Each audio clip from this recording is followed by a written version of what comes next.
नमस्कार दोस्तों, ज्ञान गुण सागर में आपका स्वागत है। तो चलिए बात करते हैं आज के द हिंदू का एनालिसिस। बात करेंगे आज के एग्जाम से, आज के न्यूज़पेपर से एग्जाम्स में क्या क्या इंपॉर्टेंस आ सकता है, ठीक है। और थोड़ा मेंस पर्सपेक्टिव भी कुछ पॉइंट्स हम लिख लेंगे, ओके। तो चलिए शुरू करते हैं कि कौन कौन से आर्टिकल इंपॉर्टेंट है आज। ये देखिए, फर्स्ट आता है Trump envoys meets PM raising hope for thaw. Thaw मतलब रुक जाना, ठीक है। जो भी मतलब जो अभी इंडिया और यूएस के बीच में, ट्रम्प और मोदी के बीच में जो कंसर्न है, चैलेंजेस है, टैरिफ का जो चैलेंज है, ठीक है, और H1B वीज़ा का चैलेंज जो भी, और अलग अलग तरह का चैलेंजेस जो है उसको देखेंगे, ठीक है। वहाँ पे बात ये कर रहे हैं कि इनके जो ये रिलेशन है उसको और मजबूत करने वाले, नेक्स्ट आने वाले मीटिंग में जो ईस्ट एशिया समिट होगा वहाँ पे प्राइम मिनिस्टर मोदी और यूएस के प्रेसिडेंट डोनाल्ड ट्रंप बात करेंगे, वहाँ बात करेंगे, ठीक है। इंडिया EU में close trade deal with this year, थोड़ा इसके बारे में बात करेंगे। How the immune system kept check, इसके बारे में बात करेंगे, जिसके ऊपर नोबेल प्राइज मिला है, ठीक है, वो बात करेंगे। Metal organic framework pioneers with the chemistry Nobel, chemistry में जो नोबेल प्राइज मिला उसको थोड़ा और डिटेल में पढ़ेंगे, ठीक है। हालांकि मैंने ऑलरेडी प्रीवियस जो न्यूज़पेपर एनालिसिस है उसे मैंने बता दिया है, ठीक है, लेकिन फिर भी अभी इसमें और क्या क्या थोड़ा और डिटेल में पढ़ लेंगे, क्योंकि एग्जाम्स का भरोसा नहीं, कभी भी आ सकता है questions, okay. Technique is randomness with 1 qubit, थोड़ा इसके बारे में बात करेंगे। Even on clear days the air can still be chemically toxic, ये बात करेंगे। Trump imposes extra tariff on China, थोड़ा इसके बारे में बात करेंगे। चाइना के ऊपर एक्स्ट्रा टैरिफ लगाने की बात कर रहे हैं। हालांकि ये आर्टिकल मैं 2 पार्ट में डिस्कस करूंगा, ठीक है। एक में डिस्कस करूंगा कि चैलेंज क्या है, चैलेंज क्या है यूएस और चाइना के बीच में। दूसरे पार्ट में डिस्कस करूंगा कि चाइना जो है उसके पास कितना रिजर्व है, ये जो मिनरल्स है उसका कितना रिजर्व है, तो मैं 2 पार्ट में डिस्कस करूंगा, ठीक है। तो स्टार्ट करते हैं, okay. Trump envoys meets PM racing hope for a thaw. देखिए सैटरडे को इनका नाम क्या है,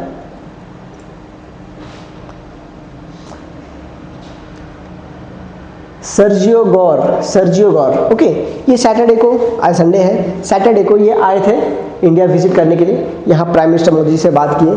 अब देखिए नेक्स्ट जो आने वाला है ईस्ट एशिया समिट अक्टूबर में, upcoming Asian related summit, ASEAN summit होने वाला है, वहाँ पे देखेंगे ये कब होगा, अक्टूबर में होगा, ठीक है, 26 से 27 अक्टूबर को होगा। वहाँ पे ये जो भी डिस्कस होने वाला आगे, हमारा जो टैरिफ के चैलेंजेस है, H1B वीज़ा का जो चैलेंज है, वहाँ पे ट्रम्प और मोदी जी दोनों मिलकर बात करेंगे। यहाँ पे ट्रम्प ने एक इमेज भेजा है, ठीक है, प्राइम मिनिस्टर मोदी जी के लिए ट्रम्प ने भेजा है। इस पर लिखा है prime minister Modi you are great, यही लिखा था ना, prime minister Modi you are great, ऐसे लिखा हुआ है, ओके। इस पे अपना सिग्नेचर करेंगे, prime minister Modi you are great. तो यहाँ पे देखिए क्या वीज़ा रेस्ट्रिक्शन में बात होगा। Stem from tariff, strength sanitise and stem, जो स्टेम एजुकेशन है, stem science, technology, education and mathematics, okay. इसके ऊपर कॉपरेशन क्रिटिकल मिनरल्स से बात करेंगे कि क्रिटिकल मिनरल्स के जो अलायंस है, जो ऑस्ट्रेलिया है ना, Australia critical alliance, Australia alliance, और भी क्रिटिकल मिनरल्स के ऊपर बहुत से 5I अलायंस वगैरह बने हैं, उस पे इंडिया को क्या बेनिफिट हो पाएगा उसके बारे में बात करेंगे। क्या 5I अलायंस,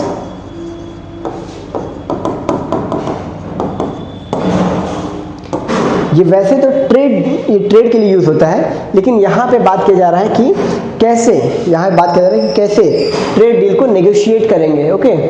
टेक्नोलॉजी में बात करेंगे, ओके। तो ये सब बातें हैं। नेक्स्ट बात करते हैं, ये वाला आर्टिकल को मैं 2 भाग में डिस्कस करूंगा, ठीक है। यहाँ पे देखिए ट्रम्प और शी जिनपिंग, इनके बीच में अभी थोड़ा कंसर्न ज़्यादा बढ़ गया। कंसर्न ये बढ़ गया कि ट्रम्प बोल रहे हैं कि हम 100% टैरिफ लगा देंगे चाइना के ऊपर, नवंबर 1 से स्टार्ट होगा। अब यहाँ पे ये दिक्कत है, दिक्कत क्या है, चाइना खुद एक ग्लोबल प्रोड्यूसर है, ठीक है। चाइना बहुत बेचता है यूएसए को भी, इनका जो ट्रेड है समथिंग अराउंड $400 बिलियन के आसपास जाता है, समथिंग अराउंड $400 बिलियन के आसपास जाता है, इवन मोर देन दिस। तो यहाँ पे चैलेंज ये है कि ये शी जिनपिंग चाइना के ऊपर टैरिफ लगा रहे हैं। क्यों? क्योंकि अभी रिसेंटली चाइना ने 7 क्रिटिकल मिनरल्स को एक्सपोर्ट करने के लिए बंद कर दिया है। अभी चाइना, अभी जो मैं ये नेक्स्ट पार्ट में डिस्कस करूंगा, चाइना जो है ये क्रिटिकल मिनरल्स का हब माना जाता है। वर्ल्ड का जो 70% का जो रेयर अर्थ एलिमेंट है ना, रेयर अर्थ एलिमेंट, ये चाइना में पाया जाता है। ये कहाँ पाया जाता है? चाइना में पाया जाता है। China is the hub. Cobalt वैसे तो रिजर्व जो है सबसे बड़ा डेमोक्रेटिक रिपब्लिक कांगो में है, सेकंड चिली में, लेकिन जो प्रोडक्शन होता है ना हाई लेवल पे, चाइना में बहुत ज़्यादा प्रोडक्शन होता है। ओके, चाइना में और भी बहुत से, जैसे यूरेनियम का लार्जेस्ट रिजर्व नहीं है चाइना, लेकिन चाइना में बहुत ज़्यादा यूरेनियम प्रोडक्शन होता है। चाइना ऐसे बहुत चीज़ को, लिथियम का भी हब नहीं है, मतलब रिजर्व नहीं है वहाँ पे बहुत सारा, लेकिन इंपोर्ट करके उसको रिफाइन करके अच्छा बना के, ठीक है, फिर बेचता है चाइना। तो चाइना, यहाँ पे वही बात किया गया है, US president Donald Trump has threatened to impose additional 100% tariff on Chinese imports. अब इसमें कौन कौन से गुड्स होंगे, ठीक है, effective from November 1, mention some report in response to China's new restrict on the rare earth export. China ने पहले जर्मेनियम, लास्ट ईयर चाइना ने जर्मेनियम पे बैन किया था कि हम जर्मेनियम एक्सपोर्ट नहीं करेंगे वर्ल्ड को, ठीक है। अब और भी ये एक्स्ट्रा मेटल्स आ गए, देखिए कौन कौन सा आ गया, समेरियम आ गया, gadolinium, terbium, dysprosium, lutetium, scandium and yttrium, ये हो गए। 5 other, holmium, erbium, thulium and europium, ytterbium, ये सब जो क्रिटिकल अर्थ मेटल्स हैं, इनको चाइना अब एक्सपोर्ट नहीं करेगा। एक्सक्यूज मी, हाँ, ठीक है, चाइना अब एक्सपोर्ट नहीं करेगा। मैं आपको थोड़ा क्रिटिकल मिनरल्स का मैप एक दिखा देता हूँ। ओके, क्रिटिकल मिनरल्स का एक मैप देखते हैं कि क्रिटिकल मिनरल्स अपना मॉडर्न पीरियोडिक टेबल में कहाँ पे आता है। ये देखिए, ये है लैंथेनाइट्स, ये लैंथेनाइट्स है। ओके, यहाँ पे मेजरली पाए जाते हैं क्रिटिकल। ये जो 15 है, lanthanum, cerium, praseodymium, niobium, premium, samarium. देखिए समेरियम पे भी बैन कर रहे हैं। ये समेरियम है, atomic number 62, silvery white solid ये है, और इसका डिस्क्रिप्टिव नंबर वगैरह भी दिया हुआ है। ओके, तो इन सब जो है इनके ऊपर बैन, ये टोटल कितने, 15 है, 57, 58, 59, 60, 61, 62, ये सब लैंथेनाइट्स बोला जाता है। इनको क्या बोलते हैं, लैंथेनाइट्स बोला जाता है। नेक्स्ट आते हैं स्कैंडियम, ये रहा scandium, atomic number 21, silvery white solid. Okay, और नेक्स्ट येट्रियम, एटॉमिक नंबर 39।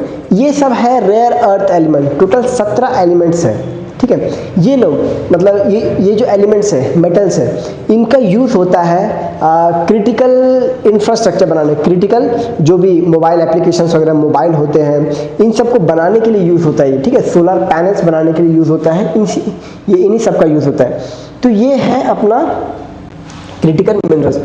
अब इसी को चाइना बैन कर रहा है कि हम एक्सपोर्ट नहीं करेंगे, क्योंकि चाइना के पास इनका हब है। मैंने बोला ना 70% का राजा है चाइना, ठीक है।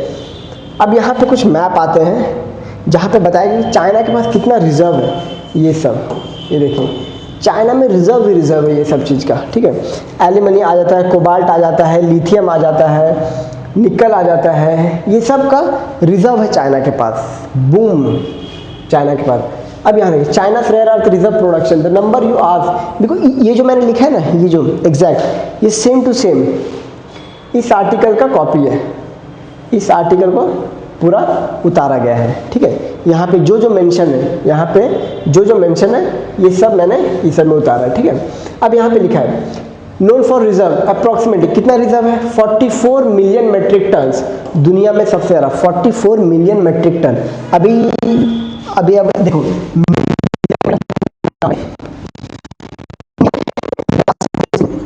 रियासी डिस्ट्रिक्ट में 5 मिलियन मेट्रिक टन का लिथियम का रिजर्व मिला है। ये रियासी डिस्ट्रिक्ट कहाँ पे है, जम्मू एंड कश्मीर में है, ठीक है। कितना मिला है? 5 मिलियन मेट्रिक टन। और ये इंडिया दुनिया का तीसरा नंबर पे लिथियम रिजर्व बन गया है, ठीक है। दुनिया में तीसरा नंबर पे लिथियम रिजर्व बन गया है। कौन? रिजर्व में, प्रोडक्शन में नहीं, रिजर्व में, ठीक है, दुनिया में। तो आप सोच रहे हो कि 44 million rare earth equivalent to USDS based reporting based on analysis. Mine production, यहाँ पे माइंस भी बहुत ज़्यादा है, हर एक के, मैंगनीज के लिए हो गया, कोबाल्ट, निकल, हर चीज़ के लिए यहाँ पे माइंस बहुत है। Quotas of fisher production figure, ये सब वहाँ पे लिखा हुआ है एक्स्ट्रा, मैंने उसी को कॉपी पेस्ट किया है जो आर्टिकल में लिखा हुआ है, ठीक है। Smaller outputs from Australia, Myanmar, largest producer by long margin, ये यहाँ पे मैं। Beyond mining China dominates processing and refining. China सिर्फ माइनिंग नहीं करता है, प्रोसेसिंग और रिफाइनिंग भी करता है रेयर अर्थ एलिमेंट्स का। इसीलिए तो चाइना रेयर अर्थ मेटल्स के ऊपर ही चाइना अभी बॉस बना बैठा है, ठीक है। Offers and processing 80 to 90% fine air earth products and magnets even if some ores are mined elsewhere. अगर कहीं और भी हो रहा है, ये माइंड कहीं और हो रहा है, उसको चाइना में लाके रिफाइन किया जाता है। आपको पता है टेस्ला का जो ये मैन्युफैक्चरिंग हब है और आईफोन्स का चाइना में क्यों है? क्योंकि चाइना में ये जो मटेरियल्स जो मैंने बोला ना, ये सब इजीली अवेलेबल मिल जाते हैं। क्योंकि अगर इलॉन मस्क टेस्ला को यूएसए में बनाता तो उसको चाइना से या फिर चिली से यहाँ से मटेरियल इंपोर्ट करने पड़ते, लेकिन चाइना में इनको भरपूर भंडार, इसीलिए चाइना अपना टेस्ला कहाँ बनाता है? इलॉन मस्क अपना टेस्ला कहाँ बनाता है? चाइना में बनाता है, समझे। नेक्स्ट, एक्सक्यूज मी,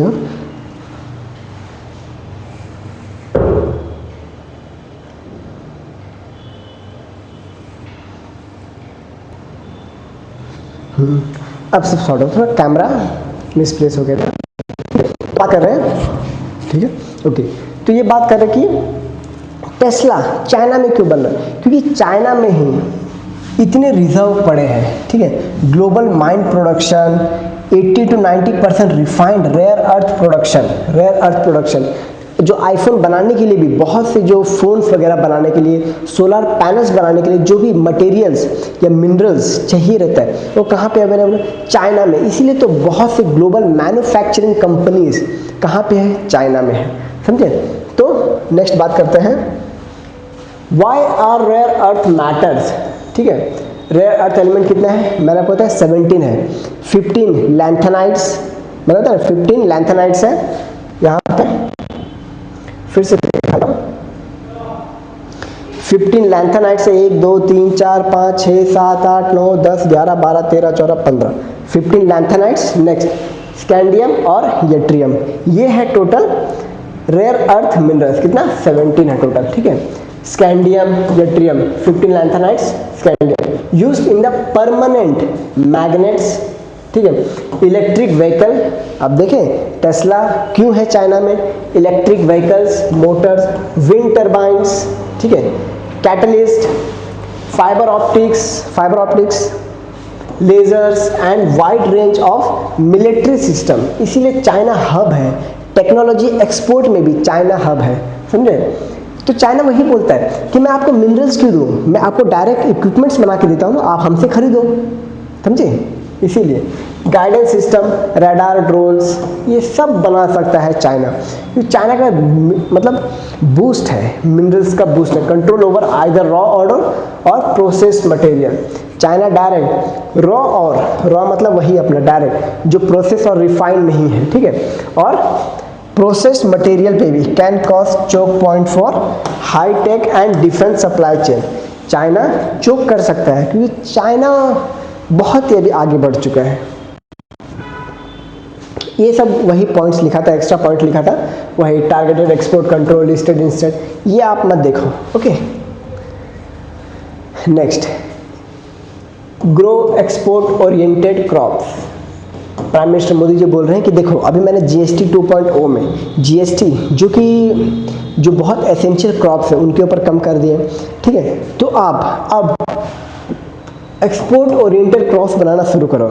एग्जाम्पल के लिए मैं बताता हूँ, India is the largest producer of pulses, ठीक है।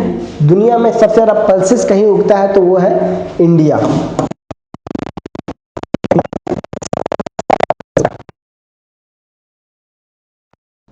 सबसे ज़्यादा कंजम्पशन कहाँ पे होता है, कंजम्पशन कहाँ पे होता है, इंडिया, ठीक है।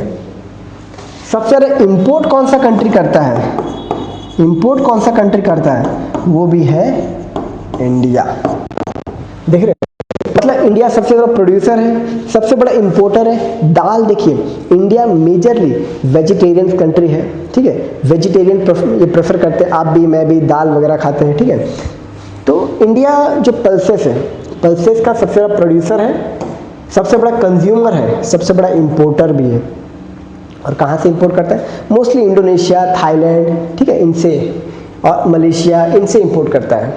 तो अब बोल रहे हैं प्राइम मिनिस्टर मोदी जी बोल रहे हैं कि अब ऐसे क्रॉप्स आप उगाओ जो कि एक्सपोर्ट ओरिएंटेड हो। अब हम सिर्फ इंपोर्ट नहीं करेंगे, हम एक्सपोर्ट भी करेंगे। इसमें मिलेट्स आ गए, ठीक है, और भी पल्सेस वगैरह आ गए, तो ठीक है, आगे उनका डिटेल देखेंगे।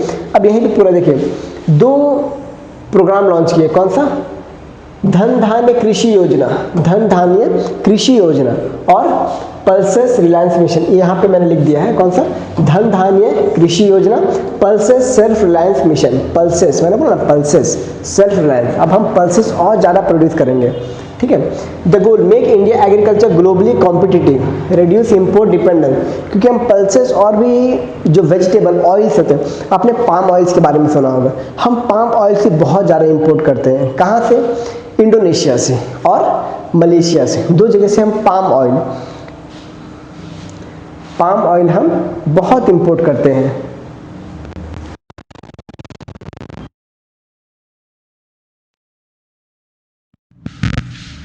ये है पाम ऑयल, ओके, ये तो हम बहुत ज़्यादा इंपोर्ट करते हैं। कहाँ से, इंडोनेशिया से। तो अब प्राइम मिनिस्टर मोदी वही बोल रहे हैं कि अब हमें इंडिया में ही पाम ऑयल बनाना शुरू कर देगा। इसीलिए हमने कहाँ पे, नॉर्थ ईस्टर्न स्टेट में अभी पाम ऑयल का खेती शुरू किया है, ठीक है। और अपना जो यूनियन टेरिटरी अंडमान निकोबार में भी ये शुरू करने वाला है।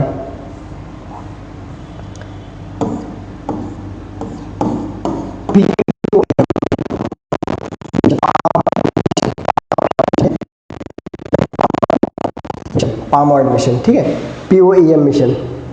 अगर इसके ऊपर डिटेल थोड़ा देखें तो POEM मिशन, जिसमें पाम ऑयल को अपने इंडिया में अलग अलग स्टेट में और ज़्यादा प्रोड्यूस करेंगे।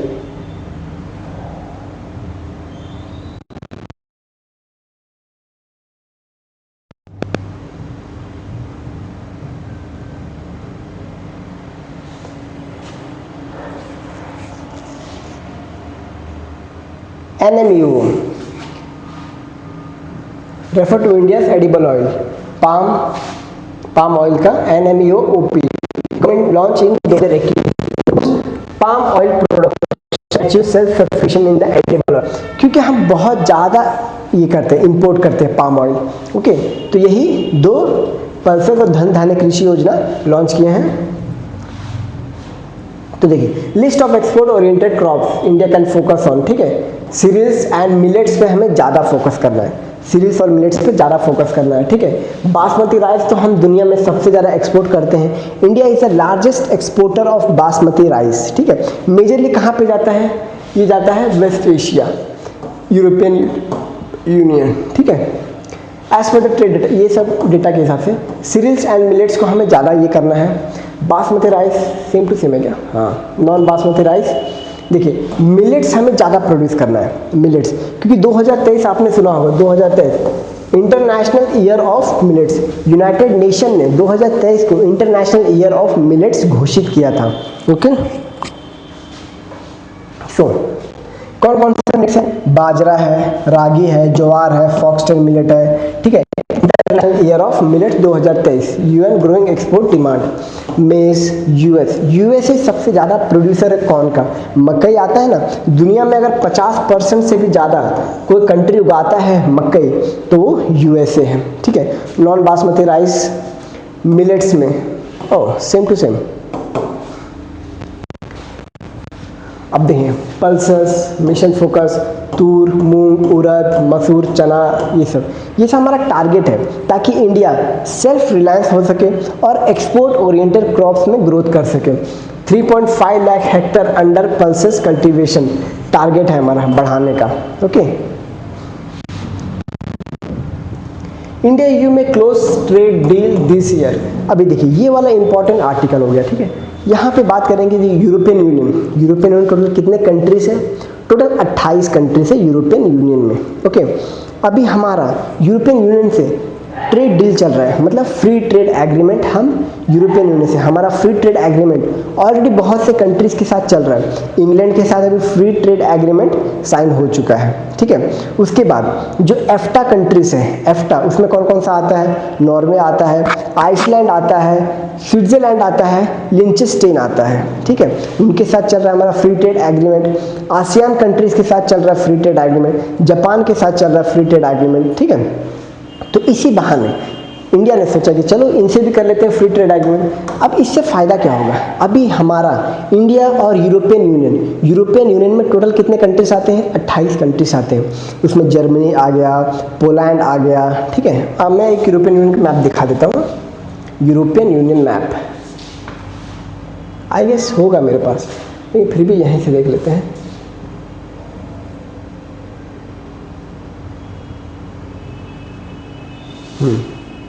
ये है यूरोपियन यूनियन का मैप। ये सारे कंट्रीज यूरोपियन यूनियन में आते हैं, ठीक है। अब यहाँ पे कौन कौन सा कंट्रीज नहीं आता है? नॉर्वे, आइसलैंड, लिंचेस्टेन और स्विट्जरलैंड। इनके साथ हमने क्या साइन किया है? एफ्टा साइन किया है, ठीक है। और नेक्स्ट ये से जो ब्लू वाले हैं ये यूरोपियन यूनियन से। अभी इनके साथ हम क्या साइन करने वाले हैं? डील साइन करने वाले हैं, ठीक है। अभी ये कंक्लूजन आएगा दिसंबर 2025 तक साइन करने की बात चल रही है। ओके, अब देखिए यूरोपियन यूनियन का मैप हमने देख लिया। अब यहाँ पे जो भी है आर्टिकल्स मैंने कॉपी पेस्ट कर दिया है। Okay, article summary. India EU में close trade deal this year, the Hindu bureau. India and European Union are close to concluding the long pending free trade agreement. 2007 में शुरू हुआ था, 2007 में शुरू हुआ था कि इंडिया और यूरोपियन यूनियन का फ्री ट्रेड एग्रीमेंट, लेकिन बहुत से बाधाएं आती है। जैसे इंटेलेक्चुअल प्रॉपर्टी राइट्स का इशू आ जाता है, WTO में कंसर्न्स उठते हैं कि इंडिया सब्सिडीज देता है बहुत ज़्यादा, तो ये सब कंसर्न उठते हैं। पॉल्यूशन का कंट्रोल उठता है। अभी 2015 में something CBAM carbon border adjustment mechanism European union ने पास किया। इसके तहत ये होगा कि कोई भी कंट्री अगर यूरोपियन यूनियन को कुछ भी एक्सपोर्ट कर रहा है उसमें ग्रीन हाउस गैस नहीं होना चाहिए, कार्बन कंटेंट बहुत कम होना चाहिए, समझे? ये बताया जा रहा है। तो ये भी चैलेंज है इसके लिए, क्योंकि देखिए यूरोपियन यूनियन कंट्रीज है ये अभी अपना नेट ज़ीरो 2050 तक नेट ज़ीरो एमिशन की तरफ बढ़ रहे हैं, ठीक है। नेट ज़ीरो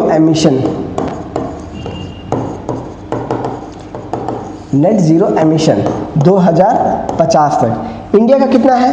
इंडिया का 2070 है नेट ज़ीरो एमिशन। ओके, तो यहीं पे बात हो रहा है कि अभी हमें, जैसे यूरोपियन यूनियन बोल रहा है कि अभी हम ऐसे प्रोडक्ट इंपोर्ट करेंगे जिसमें कार्बन कंटेंट बहुत कम हो, मतलब कोयला जला के प्रोडक्ट बनाया नहीं गया हो, ठीक है। ये बात चल रही है, तो यहीं पे बात चल रही है। Official India European free trade agreement, broad based trade investment agreement by the end of 2025 तक साइन होने का चांसेस है, ठीक है। ब्रसेल्स में हुआ, ये सब इंपॉर्टेंट नहीं है कहाँ पे हुआ मीटिंग, ये सब में। Begins in 2007 but were stalled in 2013, रुक गया ये, ठीक है। डिसएग्रीमेंट ऑन द टैरिफ भी देखिए, टैरिफ में डिसएग्रीमेंट कैसे हुआ? ये बोलते हैं इंडिया बोलता है कि ठीक है, मतलब यूरोपियन यूनियन बोलता है कि आप टैरिफ मत लगाओ। जो देखिए जर्मनी, लैम्बोर्गिनी वगैरह हो गया, ये सब जो है ना, वोल्वो वगैरह, ये सब जर्मनी जो है ये हब है, जर्मनी कार मैन्युफैक्चरिंग का हब है। तो जर्मनी यूरोपियन यूनियन का पार्ट है। वो क्या बोलता है कि आप इंडिया को बोलिए कि टैरिफ कम करें, जो हम कार्स बेचेंगे उसके ऊपर टैरिफ कम करें, ठीक है। तो इंडिया बोला भाई हमें अपने मार्केट को भी प्रोटेक्ट करना है, ठीक है, तो हम तो टैरिफ थोड़ा बहुत लगाएंगे ही। ये हो, ये बीच में बाधाएं बन रही है, ठीक है। इंटेलेक्चुअल प्रॉपर्टी राइट, आपने सुना होगा कि कोई भी मेडिसिन वगैरह बनाते हैं तो उसका इंटेलेक्चुअल प्रॉपर्टी राइट पेटेंट्स करवाते हैं। पेटेंट खत्म हो जाने के बाद इंडिया उसका बनाता है जेनेरिक मेडिसिन्स। ओके, तो वहीं पे बोलते हैं कि इंडिया जो है, क्योंकि देखिए कोविड-19 का जो वैक्सीन है, ठीक है, उसमें इंडिया ने बहुत से वैक्सीन बनाए थे IPR के राइट्स को वायलेट करके, ठीक है। हालांकि WTO ने बोला ये वायलेशन नहीं है, क्योंकि ये वर्ल्ड के लिए अभी बहुत इंपॉर्टेंट है, ठीक है। तो इंडिया पे कोई भी सैंक्शन नहीं लगाया, क्योंकि इंडिया ने बहुत अच्छा काम किया था। विश्वगुरु के नाते इंडिया ने बहुत अच्छा काम किया था, ठीक है। मार्केट एक्सेस, नेक्स्ट आता है मार्केट एक्सेस। मार्केट एक्सेस हम बाहर की कंट्री को बहुत कम देते हैं, बिकॉज हमें अपने जो कंट्रीज है, जो इंडस्ट्रीज है, उनको भी प्रोटेक्ट करना होता है। क्योंकि देखिए बाहर की कंट्रीज अगर कैपिटल इन्वेस्टमेंट इंडिया में बहुत ज़्यादा करने लगे, ठीक है, तो हमारा जो ये है, ठीक है, इनको ज़्यादा ये हो जाएगा। मतलब आपने सुना हो ना डंपिंग, बहुत से कंट्रीज अगर प्रोडक्ट डंप करने लगे तो इंडिया का जो मैन्युफैक्चरिंग ग्रोथ है वो रुक जाएगा, कम हो जाए। क्योंकि आपने सुना होगा स्वदेशी 1905 में जो स्वदेशी मूवमेंट लॉन्च हुआ था, ठीक है, कि इंडियन गुड्स खरीदो। क्योंकि क्या करता था, ब्रिटिश हमारे यहाँ से रॉ मटेरियल्स लेके जाता था, वहाँ पे बना के फिर से इंडिया में बेचता था, ठीक है। तो इंडियन जो कंपनीज था उनका वैल्यू गिर जाता था, क्योंकि वो लोग क्या खादी प्रोडक्ट्स बनाते थे। खादी महंगा आता था थोड़ा, और वो मशीन मेड गुड्स था, वो सस्ता आता था, ठीक है। तो ये बात हो रही थी। Talk resume 2022 alongside separate negotiation on investment protection agreement. Investment protection agreement, यहाँ पे भी देखिए, यहाँ पे भी एक क्लॉज है कि इन्वेस्टमेंट प्रोटेक्शन एग्रीमेंट में एक क्लॉज है कि अगर इंडिया में कोई कंपनी अपने क्लैड बना हुआ, वो कौन सा एक एक्ट था जिसमें लिखा हुआ था कि अगर इंडिया में किसी कंपनी का किसी कारण से उसमें नुकसान होता है, या आग बिग लगने से जो भी नुकसान होता है, या यहाँ के वर्कर्स का नुकसान होता है, इंफ्रास्ट्रक्चर का नुकसान होता है, तो उसका CLNDA है, शायद से CLNDA एक्ट। फिर भी मैं चेक कर लेता हूँ। ओके,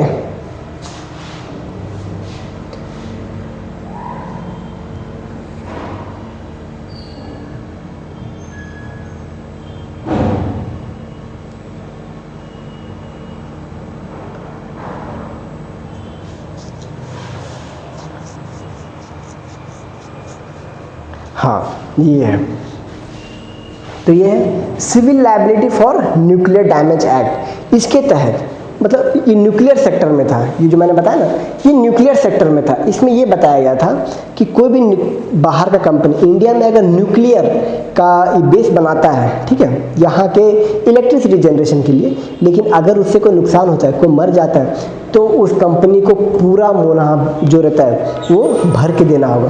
तो इसलिए बहुत से कंट्रीज नहीं आते, इसलिए इन्वेस्टमेंट इसीलिए नहीं हो पा रहा है, ठीक है।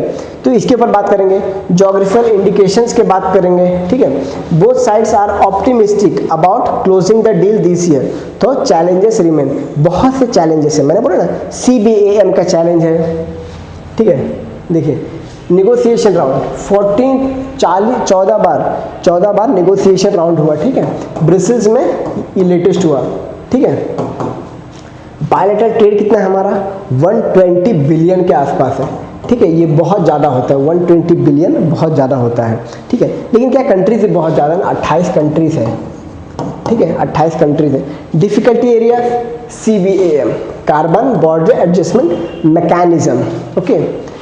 Sensitive sector, service sector, India का 70%, नॉट 70%, 65% जो GDP है वो अपना सर्विस सेक्टर से आता है। तो अगर वो यूरोपियन यूनियन सर्विस सेक्टर पे यहाँ पे इन्वेस्ट करेंगे तो इंडिया में जो सर्विस सेक्टर कंपनीज हैं उनका वैल्यू गिर जाएगा, समझे।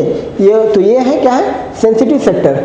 Agriculture, 49% of people in India are engage in primary sector, मतलब एग्रीकल्चर में, ठीक है। Dairy, pharma, automobiles, wine, spirit. Automobiles मैंने बोला ना कि जर्मनी बोलता है कि तुम टैरिफ कम करो, हम अपनी गाड़ियां बेचेंगे वहां पे, ठीक है। जर्मनी, कार मैन्युफैक्चरिंग का हब माना जाता है, ठीक है, वाइन्स के लिए भी, स्पिरिट्स के लिए भी, ठीक है। Political mandate, strong push of PM Narendra Modi European Union Ursula von der Leyen to conclude by December, मतलब बोले कि हाँ इस बार कर ही लेते हैं free trade agreement, okay. CBM concern, जैसा मैंने बोला, carbon board adjustment carrying trade protectionism, ठीक है, ये मैंने आपको एक्सप्लेन कर दिया है। सीबीएम में क्या है, यूरोपियन यूनियन के मार्केट में कोई भी बाहर से गुड्स अगर आ रहा है तो वो जो गुड्स है वो कोयले से ना ही बनाया गया हो, वो रिन्यूएबल एनर्जी से बनाया गया हो, ठीक है, या फिर अगर कोयले से भी बनाया गया हो तो उसका एक लिमिट होगा कि इससे ज़्यादा ग्रीन हाउस गैस एमिशन ना हुआ हो तो ही हम इसको यूरोपियन मार्केट में एंट्री देंगे, ठीक है। ये है simple word. India's position, seek fair terms, sustainable trade and market access for Indian goods. EU's position, focus on crepe carbon neutrality.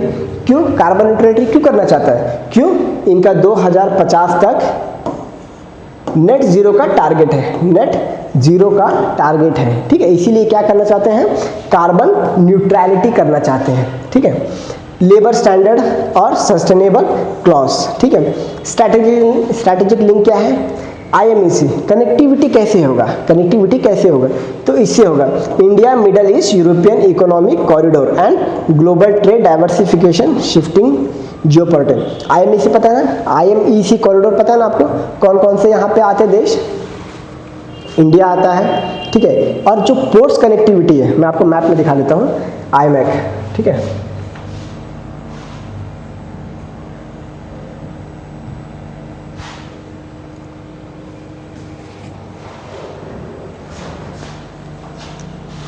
इसकी बात चल रही है, आईमैक की बात कर रहे हैं कि ऐसे हम यूरोपियन यूनियन से कनेक्ट होंगे, ठीक है। ये रहा, और ये मुंद्रा और मुंबई ये पोर्ट है। नेक्स्ट यूएई में जबेल अली, मैं इसका स्क्रीनशॉट ले लेता हूँ ताकि आपको जूम करके बता सकूँ, ओके।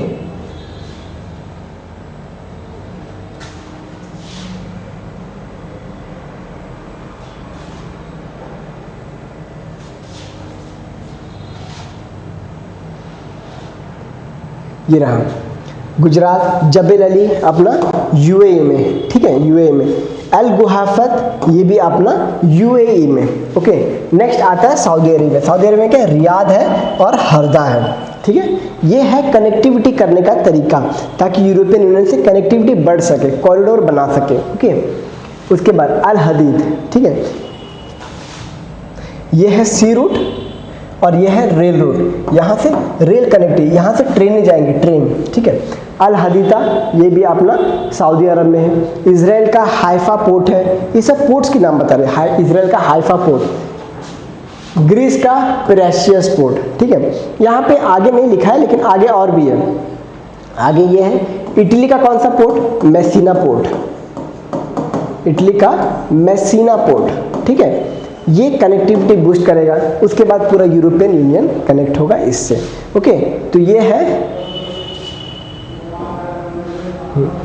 नेक्स्ट बात करते हैं, हाँ क्या क्या था, चले ये की इश्यूज, टैरिफ बैरियर जो मैंने आपको बता दिया, tariff, non tariff barriers, quality control order, ठीक है, technical standard, certification issue, CBM के बारे में मैंने आपको बता दिया, सस्टेनेबल क्लॉज के बारे में, you demand strong commitments on labour rights, labour rights पे स्ट्रॉन्ग, और एनवायरनमेंट एंड कार्बन न्यूट्रलिटी पे बोलता है strong. India seek balance with the development priority, क्योंकि इंडिया बोलता है भाई देखो तुम लोग ऑलरेडी डेवलप कंट्री हो, हम अभी डेवलपिंग कंट्री, थोड़ा हमें रिलैक्सेशन तो चाहिए। Investment protection, India wants predictability and investor protection but with the space for domestic regulation, okay. Next बात करते हैं, चैलेंजेस अहेड, सीबीएम के बाद हो गया, regulatory diversion, EU standards versus Indian manufacturing norms, अलग अलग नॉर्म्स है, ठीक है। Agriculture market, EU subsidies versus India small farmer economy. EU बोलता है सब्सिडी मत दो, ठीक है, लेकिन हमें तो सब्सिडी देना पड़ेगा, एमएसपी भी देना पड़ेगा इंडिया को, क्यों, इंडिया के फार्मर्स के पास वैसा, जैसे देखिए अमेरिका में, ठीक है, अमेरिका में 2% ऑफ पॉपुलेशन 2% और 36 करोड़ की आबादी है, उसमें से 2% का पॉपुलेशन किस में इन्वॉल्व है, एग्रीकल्चर में इन्वॉल्व है। और इंडिया में कितने इन्वॉल्व है, 49% of people involve in agriculture activities, ठीक है। तो balancing sustainability and growth, political EU election and India policy cycle में delay final ratification. Political time मतलब अगर पॉलिटिकल जैसे लीडर्स वगैरह चेंज हो जाते हैं, कंजर्वेटिव लीडर्स आ जाएगा तो बोलेगा नहीं यार अभी नहीं करते, बाद में करेंगे, डील वगैरह, समझे। तो ये भी चैलेंजेस है इंडिया में। ये FTA name, India European union trade, अब ये सब याद रखो, ठीक है, ये सब भी याद रखो, ये चैलेंज याद रखो, यूरोपियन यूनियन ये याद रखो। फुल्ली ऑपरेशनल फ्रॉम 2026 से, CBAM 2026 से फुल्ली ऑपरेशनल हो जाएगा, okay. India you trade volume 120 billion पहले बता दिया था। की कॉरिडोर IMA के बारे में पहले बता दिया, ठीक है। Major export to EU, India क्या क्या एक्सपोर्ट करता है, ये इंपॉर्टेंट पॉइंट्स है। Gems and jewelleries, textile, pharma, engineering goods, IT। और इंडिया मेजर इंपोर्ट्स मशीनरी, इसमें से टेक्नोलॉजी आते हैं, इंजिन्स आते हैं, ठीक है, जो सुपर कार्स होते हैं उनके इंजिन्स आते हैं, ठीक है, मशीनरी आते हैं, ट्रांसपोर्ट इक्विपमेंट्स आते हैं, केमिकल्स, आयरन एंड स्टील आते हैं, okay. Next, schedule caste panel bring out checklist to reject complaints. अब यहाँ पे देखिए, यहाँ पे हालांकि ये उस आर्टिकल का उतना ये नहीं है, लेकिन इसके ऊपर हम बात करेंगे कि जो स्टैट्यूटरी जो है बोर्ड्स है, ठीक है, national commission for backward class है, national commission for scheduled tribes है, national commission for scheduled caste है, इसके बारे में थोड़ा चर्चा करेंगे, ठीक है। और ये मुद्दा भी क्या है उसके बारे में भी देखेंगे, ओके। तो ये जो भी यहाँ पे लिखा है ये मैंने यहाँ पे कॉपी पेस्ट कर दिया है ताकि वर्ड्स जो है वो बड़े लगे, ठीक है।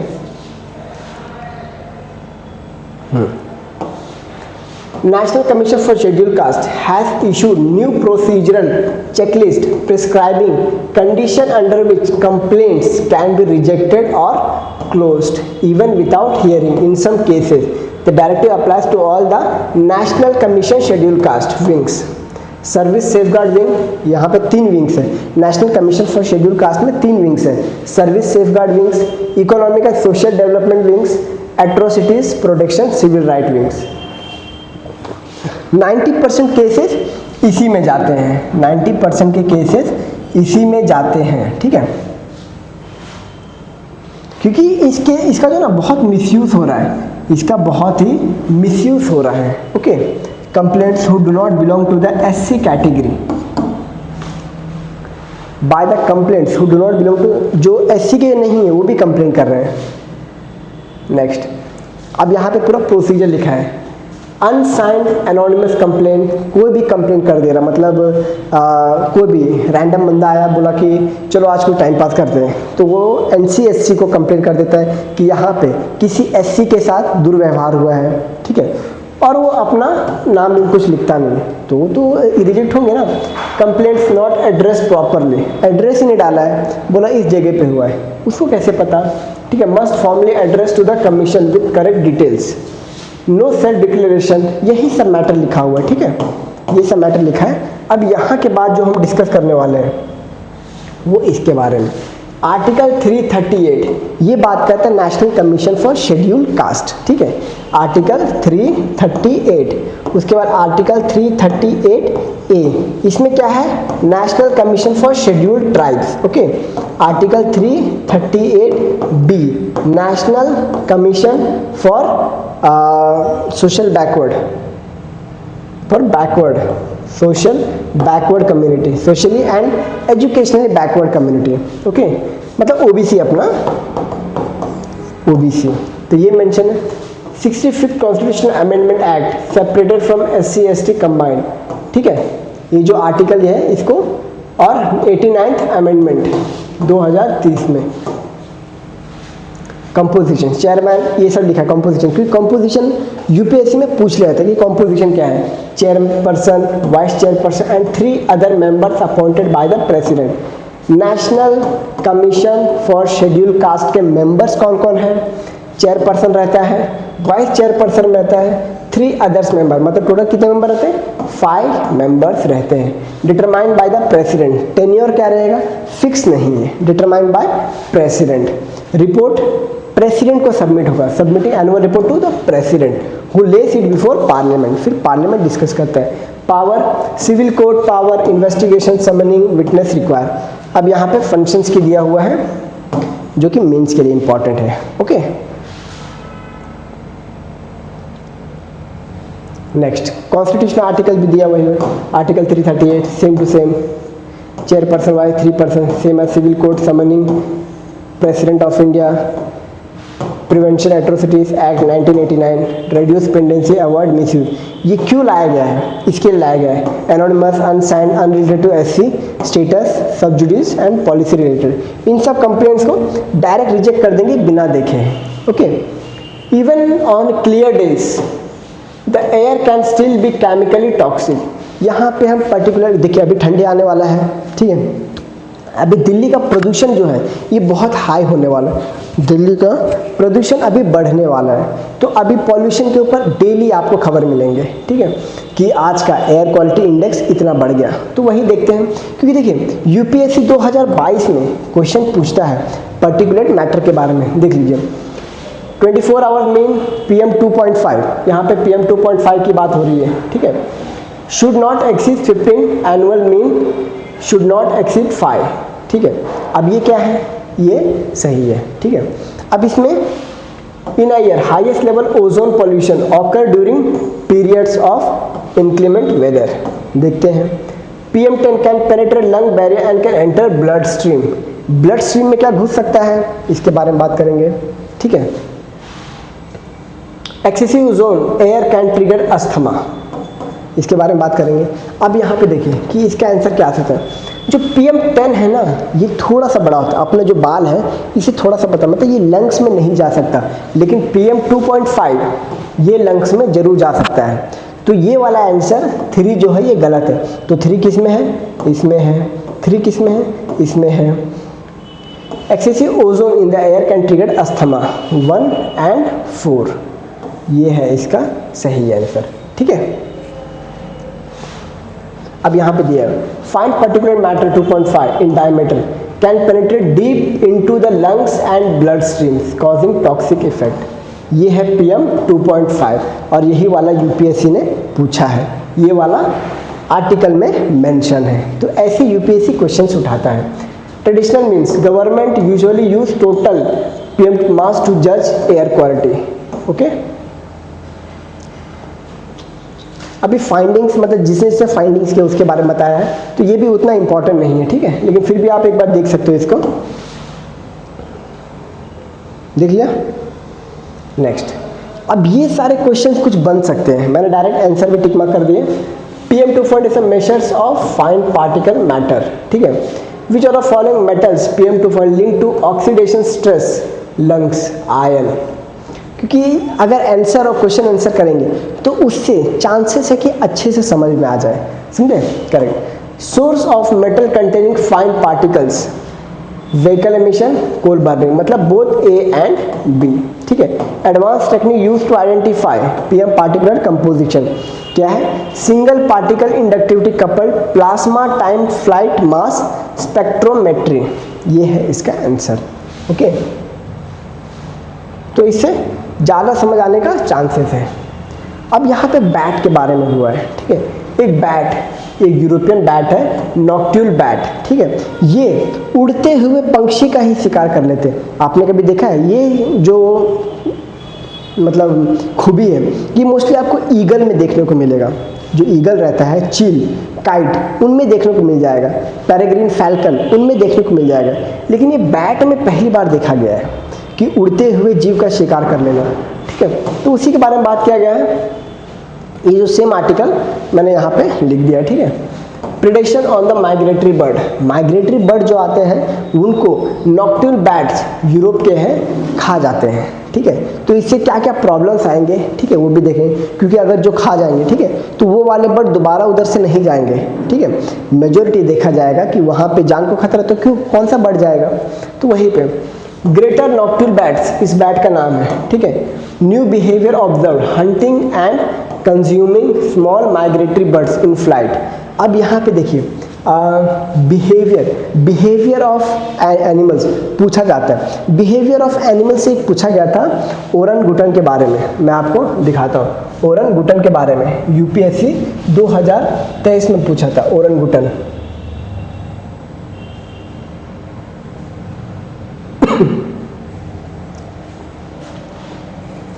ये है ओरंगुटन। अब इनके ऊपर क्वेश्चन पूछा था कि Which of the following make a tool with a stick to scrap insect from the hole of a tree for or a long wood? तो कौन करता है? ओरंगुटन करता है, ठीक है। कौन करता है? ओरंगुटन। क्यों? क्योंकि देखिए इसका ये अपना हाथ होता है, अपना उंगली होता है। फिशिंग कैट तो कर नहीं सकता, फिशिंग कैट तो कर नहीं सकता, ऑटर भी नहीं कर सकता, स्लॉथ बियर भी नहीं कर सकता, ठीक है। तो इसका आंसर क्या है? ओरंगुटन। मतलब एनिमल्स के बिहेवियर्स के बारे में पूछता है, तो ये भी एक बिहेवियर है, उड़ते हुए पक्षी को खा जाना, ठीक है। तो इसके बारे में through bats could not Hunt birds while flying, previously thought bats could not Hunt birds while flying, okay. अब ये है वो दांत, देखो इसका, ठीक है। ये मैमल में आता है, ठीक है, मैमल। स्पेन में पाया गया है, यूरोप के, ठीक है। High resolution tracking sensor on 14 bats, मतलब उड़ते, मतलब जो इनका रिजोल्यूशन होता है ना, इको लोकेशन, ठीक है, इको लोकेशन बहुत अच्छे से जज कर लेते हैं।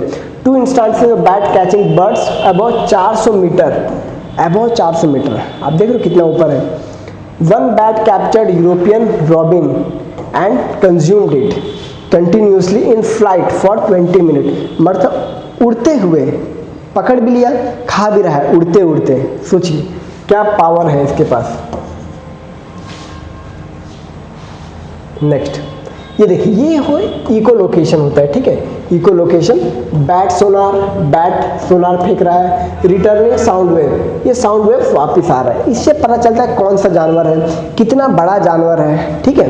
ये इनके अंदर खूबी होती है।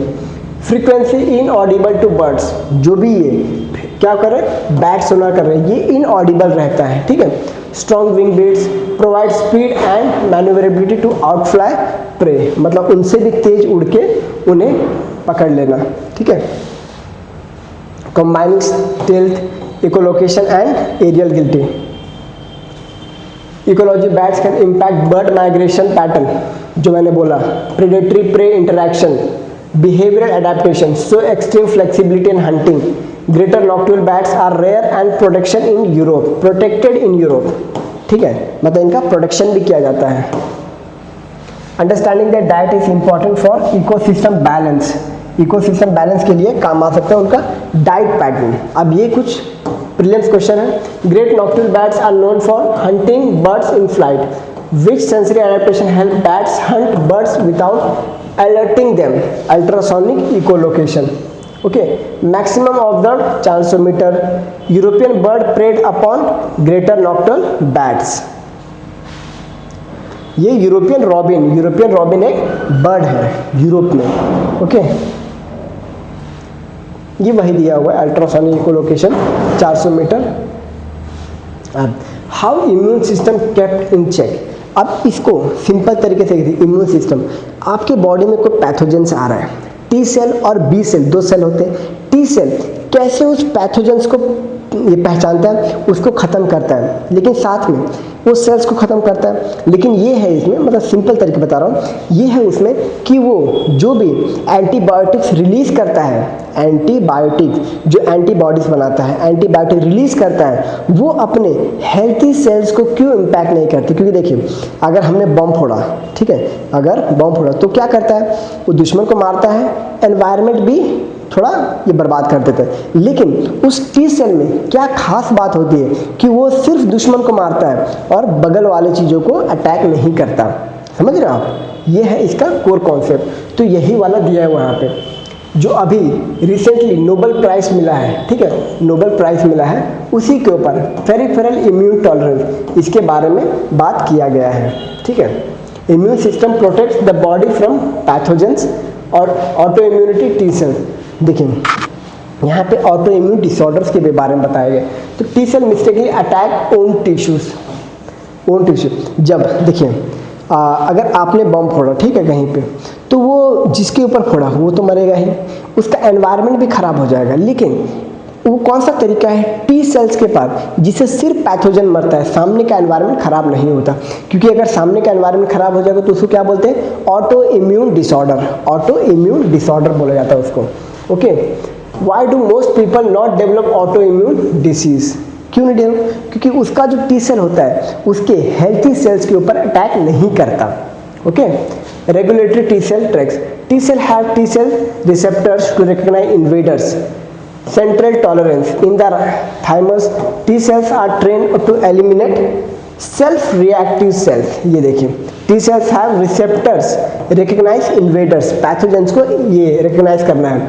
in the thymus T cells are trained to eliminate self reactive cell, Sakaguchi hypothesis। the immune system also needs security, जो immune system उसको भी security चाहिए रहता है, security guard to support T cells attacking body tissue, ताकि वो हमारे ही जो सेल है इनको अटैक ना कर दें। ओके, ये बोला गया है।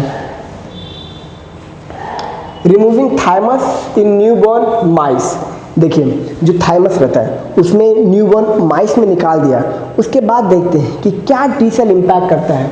तो immune override, immune system override हुआ, ऑटो इम्यून डिसीज हो गया। ठीक है, injecting T cell prevented auto immune system hinted at regulated T cell. आप इसको बस इतना सिंपल तरीके से समझो। ठीक है, कैरिंग एक्स्ट्रा प्रोटीन CD25 पूछेगा कि क्या होता है, तो CD25 एक्स्ट्रा प्रोटीन होता है टी सेल्स में, जिससे वो अपने बॉडी में जो हेल्थी सेल्स होते हैं उनको पहचानता है।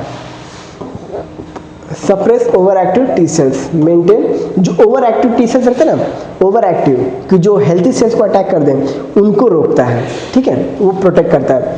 Peripheral immune tolerance, Ramsdale studied mouse strain vulnerable to autoimmune disease, found mutant gene FOXP3 critical for Treg development। ठीक है, ट्रैग एक तरह का डिसीज है। Human equivalent, mutation cause IPEX syndrome, autoimmune disorder. ठीक है, यही यहाँ पे बताया गया है। अब ये वही peripheral immune tolerance, regulatory T cells, calm immune response post infection, ensures T cell attack invaders but not self। ये वही बताया गया, इसीलिए इनको नोबेल प्राइज मिला है। ओके, अब यहाँ पे कुछ क्वेश्चंस है। Regulatory T cell prevent auto immune attack, auto immune attack T cell. FOXP3 gene control development of regulatory T cell. CD protein found on regulatory T cell। Peripheral immune tolerance referred to suppressing self-reactive T cell outside thymus। Okay, medical application drug research, इसका all of the above है। Treating autoimmune disorders, cancer, immunotherapy, organ transplantation। Okay, next metal organic framework। अब इसको भी simple तरीके से समझिए कि जो कौन से ऑर्गेनिक फ्रेमवर्क है, मॉलिक्यूल्स है, ठीक है, जो पोल्यूशन कंट्रोल कर सके, PM 2.5 को अपने में कैप्चर कर सके और उसे ख़त्म कर सके। मतलब ये जो नोबेल प्राइज जिसके लिए मिला है, मेटल ऑर्गेनिक फ्रेमवर्क के लिए जो नोबेल प्राइज मिला है, उससे क्या होगा, पोल्यूशन कंट्रोल होने का चांसेस है इसे। ठीक है, develop metal organic framework, versatile crystalline structure with vast internal space।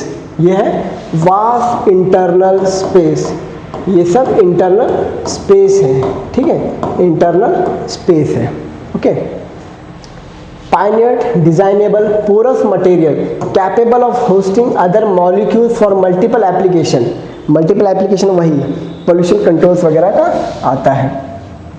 Okay, crystalline framework work with nodes joints. ठीक है, link structure, surface area thousands of m², customisable porous, trap, sieve and store, किसको, pollutions को। ठीक है, can be rigid, flexible, adapting to pressure, temperature, gas molecules. Okay, metal nodes, organic linkers, porous, internal surface area, flexibility, ये सारे हैं। अब ये सब साइंटिस्ट के नाम लिखें जिनको नोबेल प्राइज मिला है और उन्होंने क्या क्या योगदान दिया। ठीक है, ये उनके ऊपर बताया गया है। ठीक है, आप चाहे तो इसका स्क्रीनशॉट ले सकते हैं, लेकिन एग्जाम पर्सपेक्टिव से उतना इंपॉर्टेंट नहीं आएगा। ये है अलग टाइप के metal organic framework, list of metal organic framework. इनका काम capture CO2 from industrial exhaust. ठीक है, मैं बोलूँ ना पोल्यूशन कंट्रोल के लिए जो भी इनके बीच में गैप है, जो भी इनके बीच में ये जो गैप है, ठीक है, यहाँ पे ये पोल्यूशन को स्टोर करते हैं। ठीक है, harvest water from desert air, harvest water from desert air, जो डेजर्ट में जो हवाएं चलती हैं अगर मॉइस्चर लैडन है, मॉइस्चर से भरे हुए हैं, तो उनसे पानी निकाला जा सकता है। ठीक है, ये है remove PFAS forever chemical from the water.